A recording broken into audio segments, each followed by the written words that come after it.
Hello and welcome to Dead Ideas in Teaching and Learning, a higher education podcast from the Center for Teaching and Learning at Columbia. I'm Catherine Ross, the Center's Executive Director. Let's get started. I'm speaking today with Dr. Joshua Kim from Dartmouth and Dr. Edward Maloney from Georgetown. As a quick reminder to our listeners, in this podcast series, we are exploring dead ideas in teaching and learning. In other words, ideas that are widely believed, though not true, and that drive many systems and behaviors in connection to teaching, exercising what Diane Pike called the tyranny of dead ideas. Dr. Joshua Kim is the Director of Online Programs and Strategy at the Dartmouth Center for the Advancement of Learning, and he is a Senior Fellow for Academic Transformation, Learning and Design at the Center for New Designs in Learning and Scholarship at Georgetown. Josh is also the author of Inside Higher Ed's Learning Innovation blog. Dr. Edward Maloney is the Executive Director of the Center for New Designs in Learning and Scholarship and a professor of the practice of narrative literature and theory in the Department of English at Georgetown University. He is also the founding director of the program in Learning, Design, and Technology. And together, Josh and Eddie are co-authors of two books, Learning Innovation and the Future of Higher Education, which came out in February 2020, and The Low Density University, 15 Scenarios for Higher Education, which came out in August 2020. A very productive year for these two colleagues. All right. We will dive into questions. So, Eddie, in your book, Learning Innovation and the Future of Higher Education, you offer a brief history of what you call a turn to learning that you cite as long in the making, but with a noticeable push forward since 2012. Would you give our listeners a brief summary of that history behind this turn to learning? Absolutely. First, I just want to say thank you for having Josh and me on the podcast this morning. We're really excited to be here chatting with you. When we talk about a turn to learning, we're starting with an assumption, and the assumption, I think, is one that we've seen borne out at colleges and universities across the country and maybe across the world. And that is that for a long time, some of the attention at colleges and universities were focused on things that were other than what happened in the classroom. And by attention, we mean resources. In terms of what an institution might spend in terms of supporting the classroom activities, the teaching and learning activities, but also strategy, what it meant for a college and university to really start to think of the core mission of teaching to our students as fundamental to the strategy of the institution. So we can think about all of the other things that have been both co-curricular, but also fundamentally institutional that have turned attention away from learning that have happened over the past 7,500 years in colleges and universities. Probably in the past 30 or so years, maybe even back to the mid-1980s, we really started to see, I think, kind of shift where there was a little bit more attention being paid to how students learn, how we learn as human beings. And we started to see that actually start to manifest itself in classroom practice. And so you can think about the student-centered classroom, for example, as kind of one of those moments in which we saw a kind of turn to learning where we really started to pay attention to the classroom dynamic, trying to move away from the lecture, for example. In 2012, we kind of mark a moment where that turn to learning really had a presence on campus, in part because of the kind of nascent MOOC revolution, the fear and the anxiety of what industries other than higher ed might bring to the teaching and learning space for our students. And that sense of the potential for disruption, but the anxiety that brought really started to, in certain places, refocus, we think, or at least focus maybe that turn to learning we mark from the past 30, 35 years into the space of higher ed, where we started to see an attention being paid to how students were learning. And so we mark that moment and say, okay, well, we did it. We've started to make this turn. We've started to look at how the classroom practice has shifted and changed. And in 2012, we really started to see a moment where we could really pay attention to what was happening in teaching and learning, not only in the classroom, but online as well, and the modalities in between. And our concern, our interest in this book is trying to maintain that momentum and can actually to increase the momentum and increase the focus on teaching and learning. And I think we saw in the last 15 months or so, that turn to learning paid dividends at institutions that had paid attention to what was happening in the classroom, that built up support infrastructure.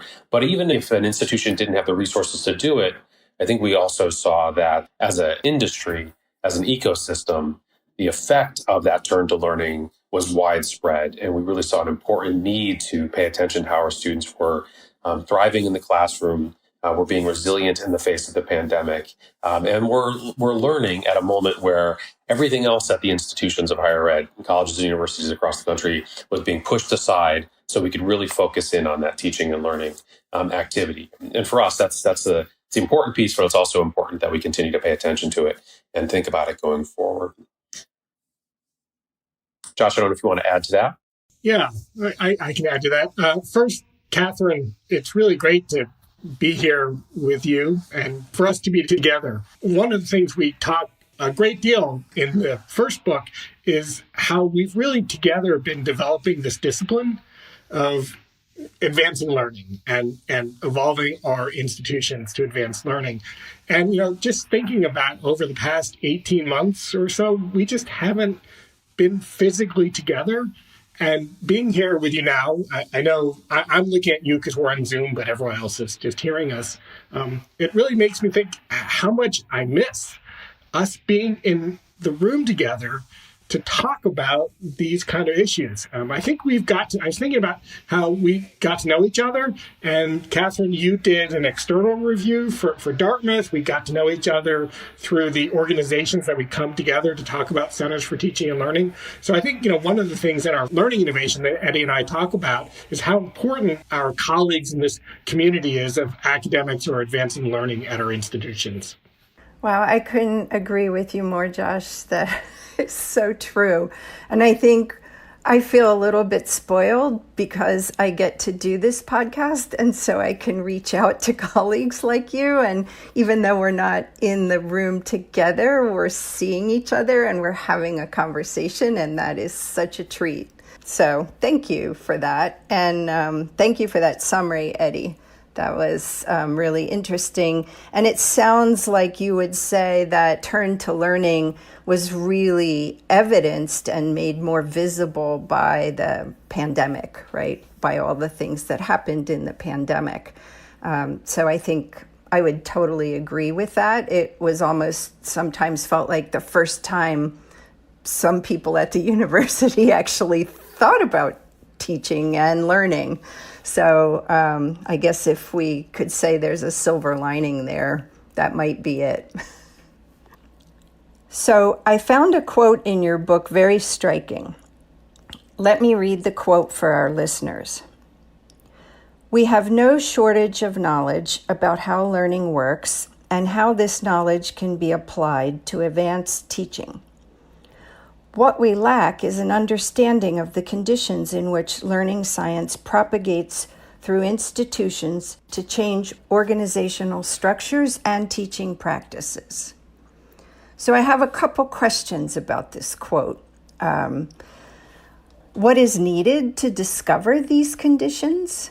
How do we get there? And would culture change, something like the value that institutions assign to teaching, for example, be one of those conditions necessary for this kind of change? Josh, do you want to kick us off on this one? Sure. First of all, I'll say it's as for Eddie and I as scholars, people who wrote this first book, it's really rewarding to have a peer and a colleague read back something that you wrote. It's kind of a great kind of feeling. So thanks for doing that. And yeah, that was a pretty good quote.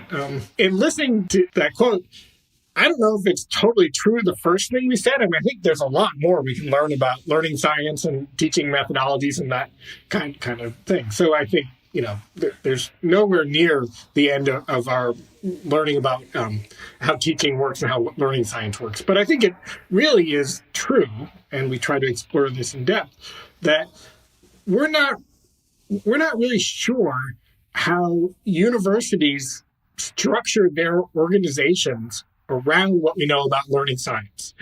What we do know, and I think this has been the case at your university, is there's over the last decade or so, there's been so much change, so much organizational change.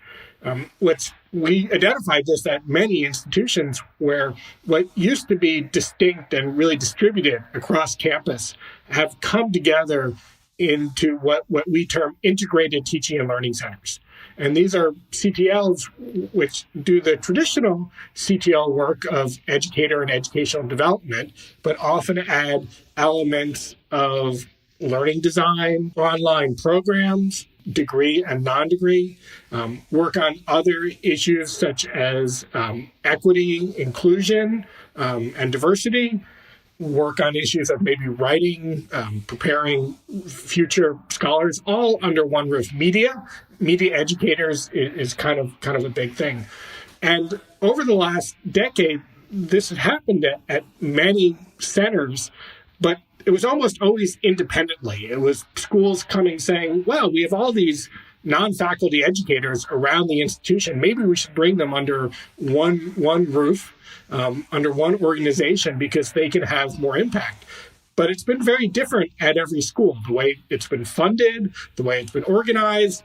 And one of the things that Eddie and I are trying to do is try to make sense of, well, why is it that this trend is happening across institutions? Like, what are the common drivers? And not every school's done that. Dartmouth still has separate institutions where Georgetown was very early in this integrated for candles. So we're trying to figure out, well, what were the reasons? And then what will happen going forward? I think what we've tried to identify is we really do need to study this. We need to understand this and try to be systemic and systematic, try to build some theory about why this is happening, and then look at the implications. Eddie, how do you think about this? That's a great answer, Josh. I mean, I think you're exactly right. And it's certainly, I think, one of the things that we explore pretty heavily in the book. I think one of the places where we actually don't give enough attention to in the book on this particular question is the way in which institutions were likely structured with the wrong sense of how students learn or how we learn as human beings. And so I think we approach the question from the perspective of we need to do more to try to think about how our institutions could be structured to encourage a particular kind of engagement with students that would have the deepest and the most resonant impact with our students. But I think it's likely the case, and Sanjay Sarma and Graff's makes, I think, a really good case that our institutions are structured in exactly the wrong way, based on exactly the wrong sense of how people learn.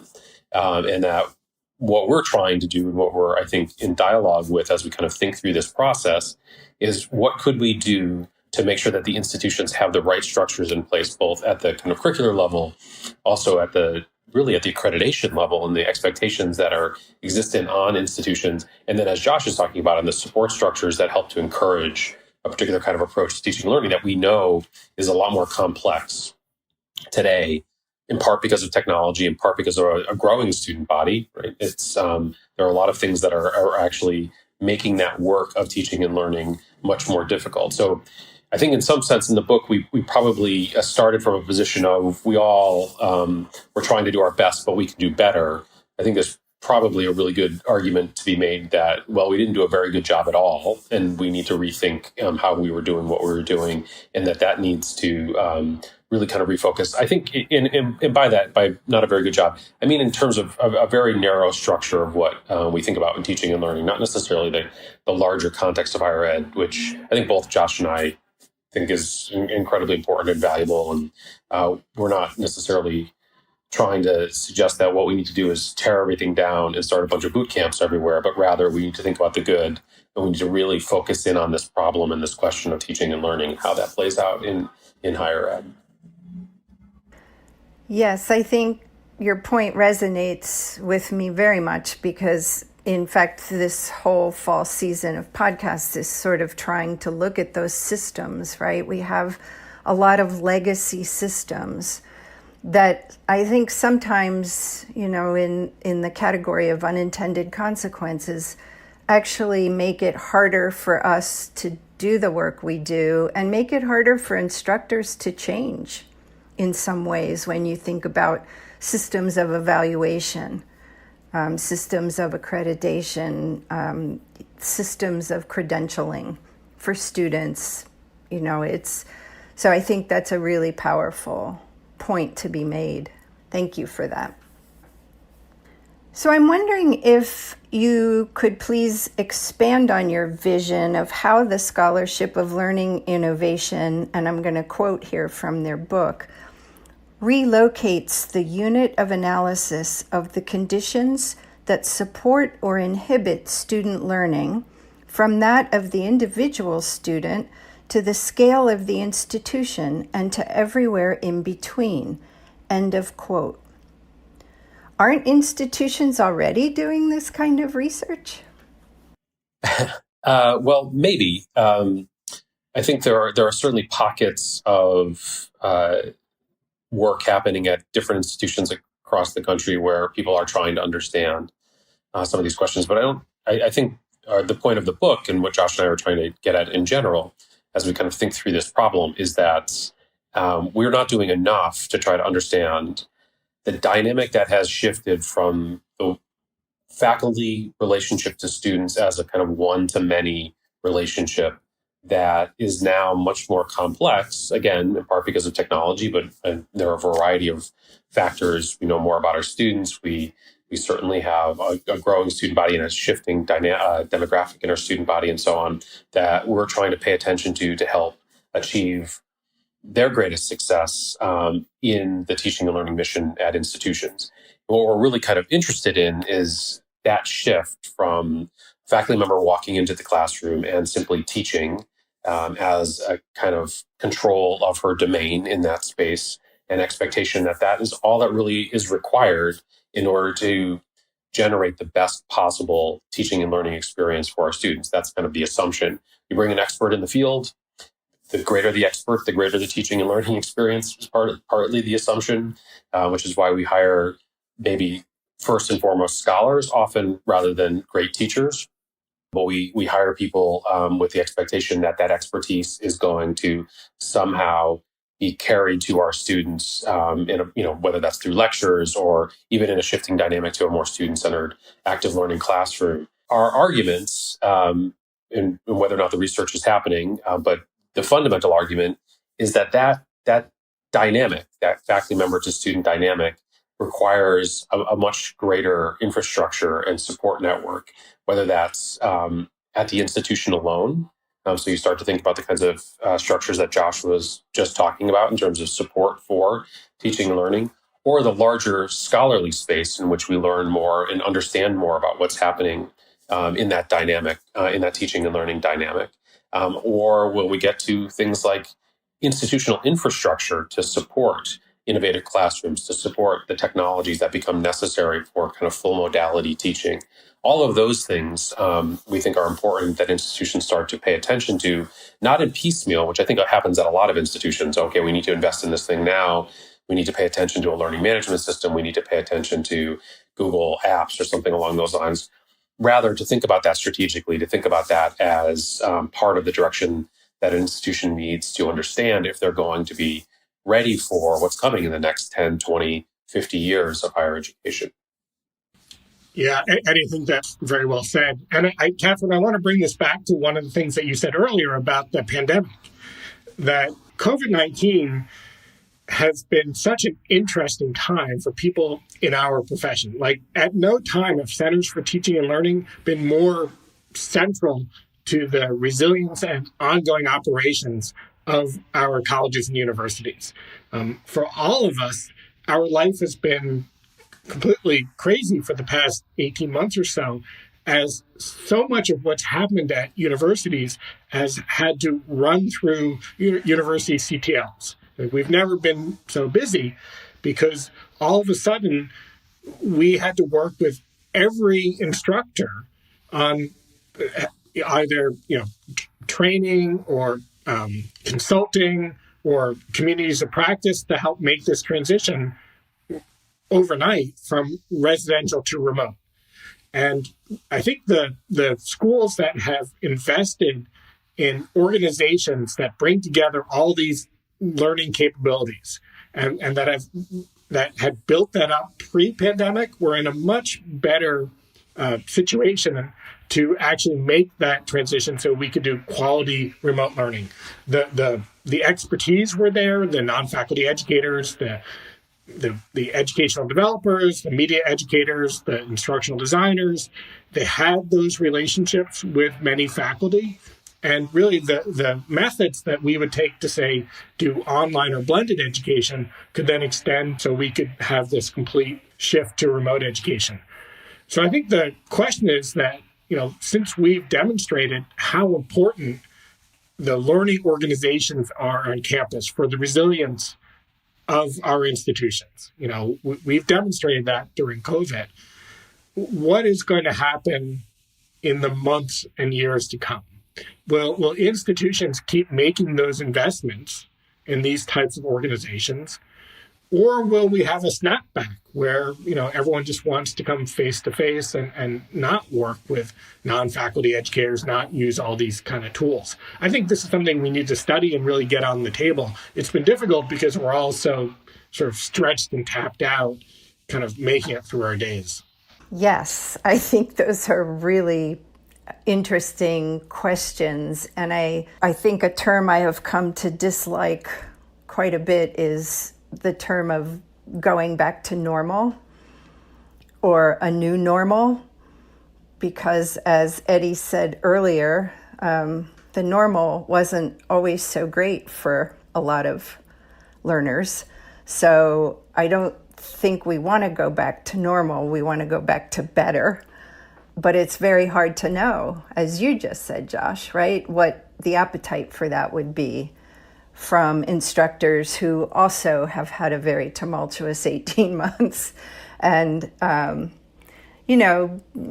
people reach a sort of limit, I think, on learning new technologies, new ways of teaching. So it's hard to know. It will be an interesting fall semester, I think, in that regard. I want to get to my next question because it's one of my favorite parts of your book.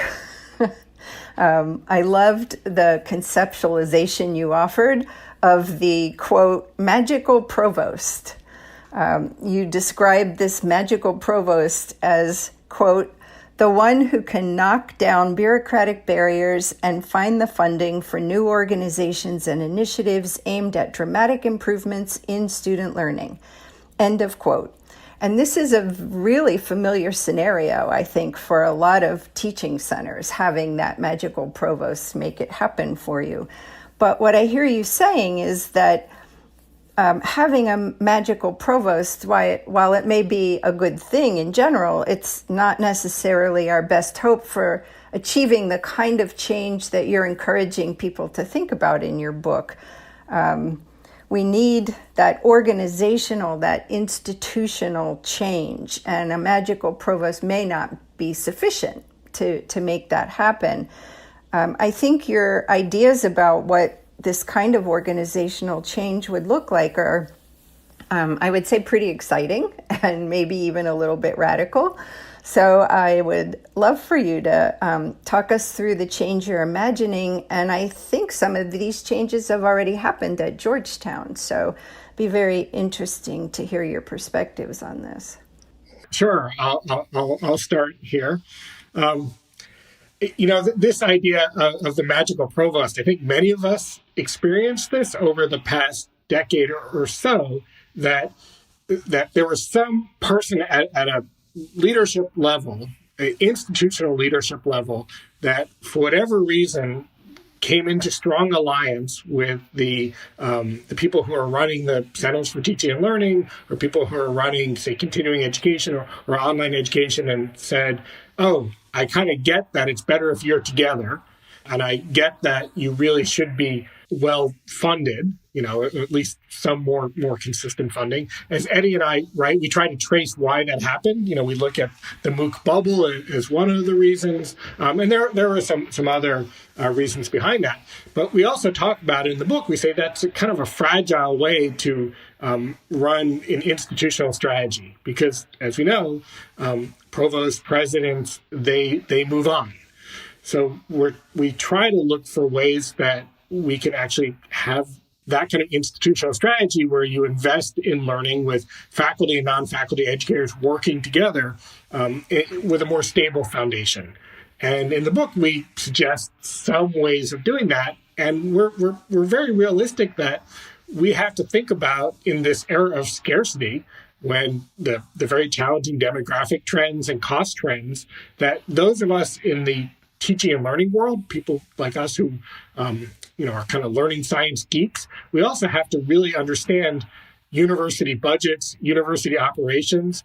We have to understand ways that we can bring in dollars actually to fund our mission. One of the things that we talk about is that a lot of the operations that universities have started to outsource, particularly in the online learning world, if we can actually build those capabilities, we can keep those dollars in-house and build those capabilities.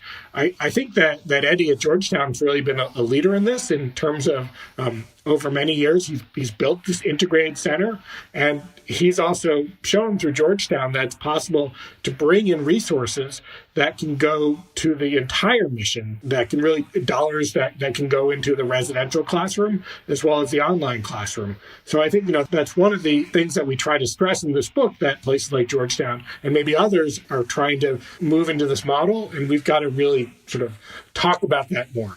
Eddie? Thanks, Josh. I think that's a great answer and a great look at what we were trying to get at. I think one of the things we didn't do in the book is sort of talk about the other end of the spectrum if you don't have the magical provost, or even if you do, what it means to help that. Keep thinking of a leprechaun all of a sudden. I don't know why. This is the magical version of a provost that's coming to my mind. Maybe it's the pot of gold at the end of the rainbow. But even if you do have that person, there are probably a bunch of different kinds of roles that people have to play. At Georgetown, we often sort of see that as a kind of gadfly role where you have to kind of irritate enough to try to get change to happen, or a pirate role, like you're just trying to go off to the side and trying to create something that's not going to kind of fit into the mainstream, but is going to allow you to do what you think is the right thing for the institution, even if the institution hasn't quite caught up in that. And in my experience, that's been in part where I've been able to maybe be somewhat helpful, is seeing the things that are not quite central yet, or not quite seen as part of the vision, proving that they actually matter and can be important, and then getting institutional investment after, right? So that's a lot of work, right? You have to have someone who is willing to take that risk, to be entrepreneurial and say, okay, these are the directions that we need to go in, and then hope that they're making the right decision, which we don't always make the right decisions in that space, and but hope you're making the right decision, and then the rest of the institution, or at least the leadership, will come along and help support that. That's also not sustainable. I think in many ways that's as unsustainable as this notion of a magical provost, right? You're really relying on personalities, you're relying on how people work in order to make things happen. And so I think one of the things that we're really hoping, and in our next book, is actually trying to really look at this sense of the strategy, or the lack thereof, that institutions have around this question of learning, and really try to understand what it means to develop a strategic direction that makes this kind of investment in teaching and learning core to the mission of the institution. It's very rare, as far as we can tell in kind of our initial research. One, it's generally rare that institutions have institutional-wide strategies. These are often dependent on initiatives, fundraising, certain kinds of expectations around delivering those services, but not necessarily a larger strategy. And then it seems even rarer that those have at their core an investment in teaching and learning, which goes against often the institutional mission that you will read at a lot of institutions, that these do not necessarily align with, say, the lack of strategy, or the strategies that are in place that are driven by fundraising, that are driven by really trying to create a context for students to be there, rather than an emphasis and an energy in teaching and learning. And so there are a lot of really rare pieces at play it seems, in this dynamic that we're trying to highlight and make an argument that if we're going to be sustainable, if we're going to provide a higher education for the next 50 to 100 years that is responsive to changing workforces, changing demographics, that is responsive to an changing environment, that we need to be thinking forward, not necessarily in a fully disruptive way, but in an evolutionary way that really that follows a strategic direction. And we want to give some folks, some sense of what we think is important about that strategic direction. It's just disappointing to look back and realize that there are so few strategic directions that actually align with that sense of what's important and what we learned was so important in the past year. Yeah, if I recall correctly, one of your recommendations was that people like us who do this work in teaching centers maybe should have different kinds of roles. The center should maybe not be a center per se. Am I recalling that correctly? It should be more like an academic department, and I think that's the sense I get of a change that's happened at Georgetown. Would that be right? Yeah, we've certainly tried. It's hard given the institutional structures that are in place and the really, I think, definitive dividing line between academic and administrative structures at institutions, in part because of the funding structures that are in place to support those. But at Georgetown, I started with a kind of question. Why is it that we do not, at institutions of higher ed, leverage the expertise that we have in our academic departments to help think about the future of those institutions? We have faculty governance, which is often a different problem or different sort of part of the institutional dynamic. But we don't, for example, think about the folks in our School of Business who are the greatest experts in this space, helping us to think about our financial structure and what we're doing. We don't often think about the kind of academic spaces as turning inward and looking at the success of the institution, not from just the department space, which is where it often happens from an academic, but for the institution as a whole.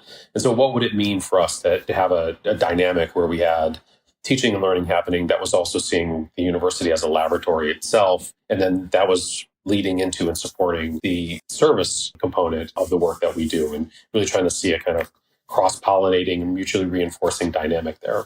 It runs into all sorts of hiccups, again, institutional funding and politics and different kinds of ways of thinking about what it means to do that work. But I still think that that's, maybe our best hope in higher ed, to think about how we actually do have a faculty governance model that is writ large at the university level, not simply focused in on what happens in individual departments. Yeah, I think that would be pretty radical, actually. I like the idea of it's evolving. It's not disrupting. But I do think it's a significant change in the way things have been done. And, it's tough. These legacy systems have been in place for so many years, and it's hard. I don't think it's really any one person's job to look at those legacy systems and say, oh, hey, maybe we need an update here. So I very much appreciate the work that you both are doing in this realm. It gives me hope, and I think probably a lot of other people in teaching centers as well, that things will evolve in that direction. And I know it's hard work, so I'm wondering, as we close, if you would share with us what it is that keeps you inspired and motivates you to believe in the possibility of change in higher ed. Because I know we are all tired. It's been a long, long 18 months. So how do you stay motivated in this space? Yeah, that's a great question. So Josh goes on vacation and he comes back and tells me I have to do a whole bunch of stuff. So he gets rested and then he pushes me. So that's kind of how I stay motivated.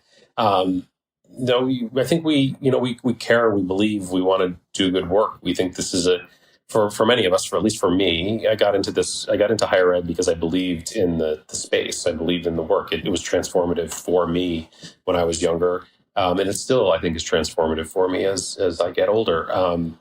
And so really want to have a positive impact on that kind of transformation that could be fundamentally effective for all of our students. I think it's an exciting opportunity, not just to think about what happens in the classroom, but to think from my perspective of just about what higher ed is and the role that it plays in our society, the role that it plays for our students, what it means to think about this really complex dynamic of research and teaching, and then all of these other co-curricular activities that help in the formation of young women and men as they kind of make their way through higher ed. And then to think about the larger ecosystem that is 2-year schools and 4-year schools, privates and public and research focused and liberal arts focused and so on. And just trying to understand that dynamic, which is a really amazing thing in a society that is so driven often by dollars rather than and kind of civic investment. And so like having that kind of contribution, if possible.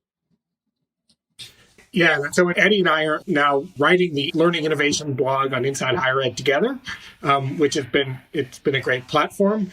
And we had some pieces that we're working on online program management. And some of our concerns. So I hope people check that out. Catherine, I think your question's great, and it was nice to get it beforehand to reflect on this question a little bit.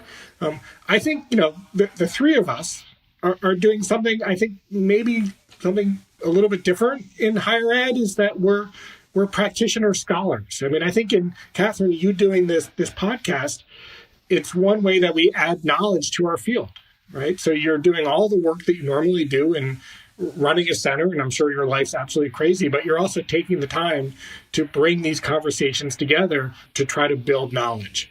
And, Eddie and I are in this situation where we're trying to navigate these academic careers where there's so much going on at our institutions because learning is now central. Right? Like with COVID, we learned that the thing that has to keep going is teaching and learning. Like we have to keep educating our students. And so it's made our work busier than ever, right?